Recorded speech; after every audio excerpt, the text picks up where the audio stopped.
meus irmãos, a paz do Senhor Jesus Cristo. Seja muito bem-vindo ao meu canal no YouTube. Tem sido muito bom interagir com vocês esses dias. Como vocês sabem, nós estamos com esse projeto de lançarmos vídeos falando de textos que são conhecidos popularmente pelos irmãos, mas que infelizmente são interpretados de forma equivocada. Então, nossa proposta aqui é trazer esse texto dentro do seu contexto e explicar aos irmãos da maneira mais correta possível. Mas antes que o vídeo comece propriamente dito, eu queria pedir aos meus irmãos que chegaram até aqui, que vocês se inscrevam aqui abaixo no canal, que vocês ativem todas as notificações, comentem, compartilhem, porque assim o YouTube entende que esse conteúdo é importante, e eles vão subir o vídeo, tá bom? Então quanto mais vocês comentarem, mais vocês compartilharem e principalmente se inscreverem, o YouTube vai entender que esse conteúdo é relevante.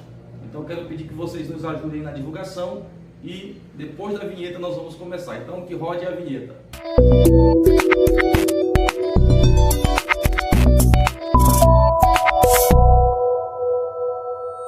Vamos lá, irmãos. O texto de hoje está encontrado em João capítulo 10 e versículo 10. Acompanhe comigo na sua Bíblia. Diz assim: o ladrão vem somente para roubar, matar e destruir. Eu vim para que tenha vida e a tenha em abundância. Vocês sabem que corriqueiramente os irmãos pregam nesse texto dizendo que o ladrão aqui, referido pelo versículo, é Satanás. Você já pregou ou já viu alguém pregando desse jeito? Só que nós vamos entender esse versículo e saber se realmente este ladrão referido no texto é Satanás ou não. Para nós entendermos esse texto, este versículo de forma mais interessante, ou de forma mais correta, nós precisamos recorrer a um capítulo antes do capítulo 10, que é o capítulo 9. Quando chegamos no capítulo 9, nós vamos ver Jesus curando um cego de nascença, e isto causa um burburinho em Israel, principalmente na questão dos líderes religiosos. Eles redarguem aquele cego: quem foi que te curou? Ele diz: foi Jesus. E começa uma discussão ali entre o ex-cego e os fariseus, os líderes daquele tempo, os líderes religiosos daquele tempo, a tal ponto dos fariseus expulsarem aquele ex-cego do lugar de culto. Saindo ele do lugar de culto, ele encontra Jesus. E ele confirma mais uma vez a Jesus que ele era o Filho de Deus. Eu acredito em ti, eu acredito que tu és o Filho de Deus. Depois os fariseus vão chegar novamente e vão começar ali um embate com Jesus. E Jesus vai dizer no versículo 41, respondeu Jesus para os fariseus: se vocês fossem cegos, não teriam pecado. Não tereis pecado algum, mas porque agora dizem nós vemos, subsiste o vosso pecado. Então aqui começa uma discussão entre os fariseus e Jesus.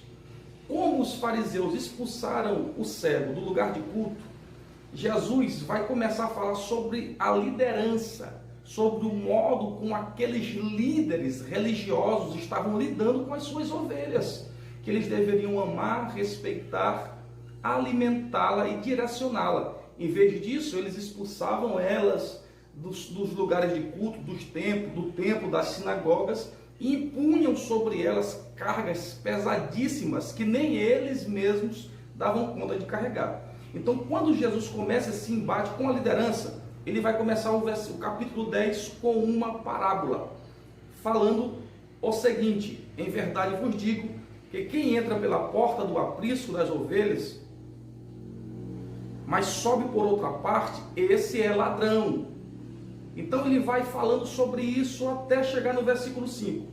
Quando chega no versículo 6, ele diz: Jesus lhe propôs esta parábola, mas eles não compreenderam o sentido daquilo que eles falavam. Jesus, pois, lhe afirmou de novo. Olha, Jesus já falou sobre aqueles líderes que eram ladrões, dando a eles a entender isto por meio de uma parábola. Eles não entenderam. Então Jesus vai dizer de novo, vai ratificar de novo que eles são uma liderança péssima, uma liderança de baixo nível. E ele vai começar de novo a partir do versículo 8. Outra parábola para ratificar que aquela liderança que coloca pessoas para fora da igreja, naquele tempo, não é uma liderança de confiança. Versículo 8, ele começa de novo: todos quantos vieram antes de mim são ladrões e salteadores, mas as ovelhas não lhe deram ouvidos. Observe que os que vieram antes de Cristo foram também outras pessoas dizendo ser líderes, ser Cristo. Você se lembra lá em Atos que é citado Teudas e Judas como aqueles supostos cristos que haviam vindo antes de Jesus, se dizendo ser o Cristo? Aí Jesus começa, ou continua no versículo 9: eu sou a porta, se alguém entra por mim, será salvo, entrará, sairá e achará pastagem. Aí no versículo 10, ele vai dizer a qualidade dos líderes. Mais uma vez ele vai chamar eles de ladrão. O ladrão vem somente para roubar, matar e destruir.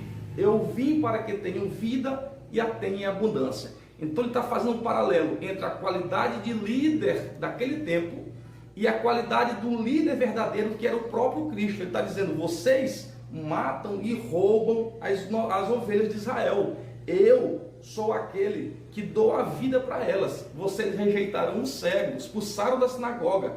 Eu acolhi ele, ou expulsaram do lugar de culto, e eu acolhi ele. Eu estou com ele. Eu dei vida para ele, dei visão para ele.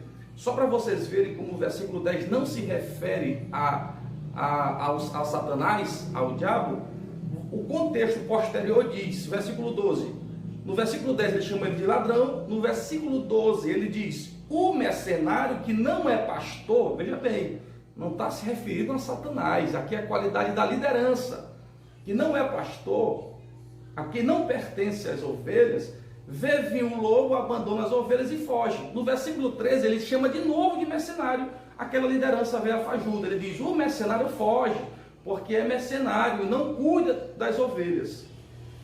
Aí no versículo 10 ele volta para si, que é o modelo de pastor, modelo de liderança, aquele que ama o caído, que levanta o caído, que ama o necessitado. Ele diz: eu sou o bom pastor e conheço as minhas ovelhas e elas conhecem a mim. Então aqui não é Satanás, aqui é a liderança daquele tempo. E Jesus estava dizendo: vocês são pastores fajutos, eu sou o modelo exato de um bom pastor. Elas me seguem, porque eu tiro de sobre elas o fardo pesado e dou um fardo leve. Meu jugo é leve e suave, enquanto vocês colocam sobre elas fardos terríveis. Então, queridos irmãos, mais uma vez, a Bíblia responde todas as nossas dúvidas, e é tão bom quando você deixa a Bíblia mesmo interpretar a Bíblia. Então, nós ficamos por aqui. Essa semana tem mais vídeos como esse. Isso aqui é apenas um experimento para um grande projeto teológico deste canal. Então, se eu fosse você, eu me inscrevi nesse canal, não deixava nenhum vídeo passar, e também compartilhava em qualquer grupo aí de família, grupo de amigos, grupo da igreja, porque com certeza vocês serão abençoados. Que Deus abençoe. A paz do Senhor Jesus.